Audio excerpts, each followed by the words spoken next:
You've invested, of course, in technology as well. How important is that in the mix, in being able to be flexible and diversify like you're talking about? I think everybody in this game knows how difficult skills are to come by in this game now.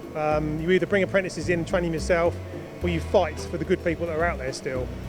We've gone down the road of automation because it helps us to get more throughput through the factory and just relying heavily on skills of one man, one machine. So we can have one man, four machines, for example, sometimes, but it largely depends on the kind of work you've got coming through the workshop at the time.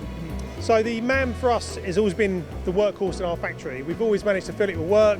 It's a reliable machine, it's very accurate, hardly any downtime on it. Spindle uptime is great. The MAM is a multi-pallet solution, isn't it? It's a 32 pallet, full simultaneous 5-axis machining centre.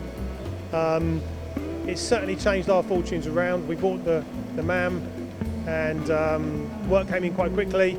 And from then on, we pushed further and further into 5-axis machining all the time. So we've got a lot of 5-axis capacity here now. We try to run spindles as much out of hours as we possibly can.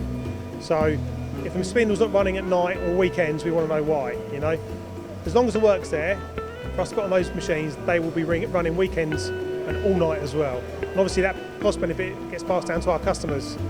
And when you look at machinery though, do you ever consider alternatives, or do you kind of go to Matsuura and say, what have you got that will fit my needs now? Or do you broaden your vision and look across the whole industry, but you just always come back to Matsuura? So I look at everything in the marketplace, obviously, but the old thing is, why fix it if it's not broken? You know, we don't have any issues with Matsuura. The service is good, the machines are very, very well built, and the accuracy is fantastic.